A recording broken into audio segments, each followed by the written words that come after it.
दोस्तों, ये बिल्कुल सही है कि कोई भी गंदी प्रथा खत्म होने के लिए एक लंबा समय लेती है और इसको खत्म होने के लिए बड़े-बड़े बलिदान की भी आवश्यकता होती है। चाहे वो नोएडा का तरुण हत्याकांड हो, चाहे वो गाजियाबाद का सूर्या हत्याकांड हो, इस सारे के सारे लोग इस गंदी प्रथा को खत्म होने के लिए अपनी बलिदान दे रहे हैं। बेशक ये स्वीकार किए जा रहे हैं, ये जानबूझ करके अपनी बलिदान नहीं दे रहे हैं, लेकिन एक प्रथा को खत्म होने के लिए जिस बर्बरता की आवश्यकता होती है ना, वो बर्बरता बढ़ती चली जा रही है हमारे उत्तर प्रदेश या भारत के अंदर। जिस तरीके से नेल्सन मंडेला ने कहा था कि बढ़ती हुई बर्बरता एक बहुत ही सख्त समय को जन्म देती है और उसके बाद कोई ऐसा पैदा होता है, ऐसी प्रथा को लेकर के पैदा होता है कि वो गंदी प्रथा का अंत हो जाता है। वही वाला समय चल रहा है हमारे उत्तर प्रदेश और भारत के अंदर।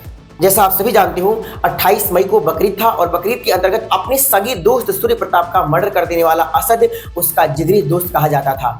उसने पहले पूछा कि क्या तुमने बकरा हलाल होते हुए देखा है, और उसके बाद 6 लोगों ने मिलकर के, जो उसके जिगरी यार हुआ करते थे, उसकी हत्या कर दी चाकू से उसे गोद करके। दोस्तों, आप मेरे कमेंट में आकर के भला बुरा बोलते हो, गालियां देते हो, पर एक चीज मुझे भी अच्छा लगता है, एक चीज के लिए मैं भी आश्वस्त हूं ना, कि उत्तर प्रदेश में योगी सरकार है और सेंट्रल में मोदी सरकार है। कम से कम ये सरकार इस जिहाद के गंदे वातावरण के खिलाफ है। जिहाद के अंतर्गत जो भी गंदे रूल एंड रेगुलेशंस आते हैं उनके खिलाफ है।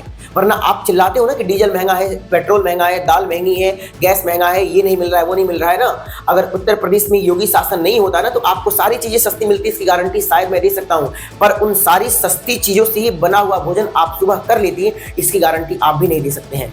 एक बार आप अपने दिल पर हाथ रख के पूछो कि इफ्तार पार्टी के अंतर्गत ब्रांडेड खजूर खाने वाले क्या कभी इनके खिलाफ होते और वो आपके लिए बोलते?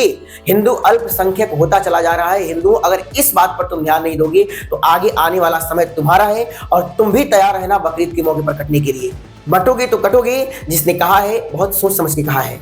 बटोगे तो कटोगे, एक रहोगे तो नेक रहोगे। अभी उत्तर प्रदेश के अंतर्गत रहने वाली सरकार इतनी कड़ी से कड़ी सजा दे रही है कि आज सूर्य प्रताप की मर्डर का, यानी उसके मर्डर असद का एनकाउंटर हो गया, वो मारा गया, उसके साथी 5 पकड़े गए हैं। शायद उनके साथ भी ऐसा ही हो, उनका घर भी तोड़ा जाएगा, संपत्ति सारी कुर्की की जाएगी। बड़ी खबर आपको बता दें, गाजियाबाद के सूर्या हत्याकांड का मुख्य आरोपी असद एनकाउंटर में ढेर हो गया है। इतनी बड़ी सजा का प्रावधान रखने के बाद भी अगर ये मर्डर होता चला जा रहा है, तो कहीं ना कहीं ये हिंदुओं के अंतर्गत बढ़ने वाली अनेकता का प्रतीक और परिणाम है। हिंदुत्व और योगी के खिलाफ जाने वाले लोगों, एक बार अपने दिल से पूछो कि क्या जितनी ओपोजिशन पार्टी के लोग हैं, जितने भी, चाहे उत्तर प्रदेश सरकार का ओपोजिशन हो, चाहे सेंट्रल गवर्नमेंट का ओपोजिशन हो, आज तक इन्होंने किसी भी हिंदू की मर्डर जो कि मुस्लिम के द्वारा किया जाता है, एक शब्द बोला हो? वरना काली पोत लो अपने मुंह में।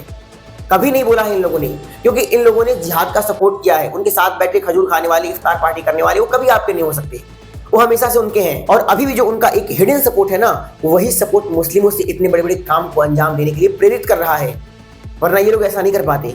तो सबसे इंपॉर्टेंट है ना कि आपकी जिंदगी पहले सलामत रहे, न कि आपके डीजल, पेट्रोल और तेल और दाल का रेट कम मिले। ये प्रायोरिटी नहीं है, प्रायोरिटी पहले आपका सेफ होना है। हमारे भारत में सबसे बड़ी एक दिक्कत है ना कि स्पीच ऑफ फ्रीडम के अंतर्गत जिसको जो मन कर रहा है वो बोल ले रहा है और जंजीस उनकी बातों में आ जा रहा है।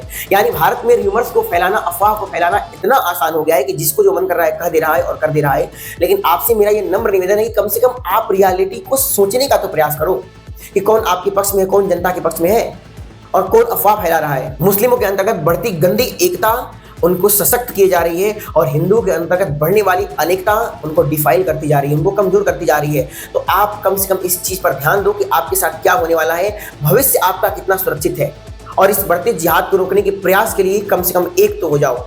जय श्री राम।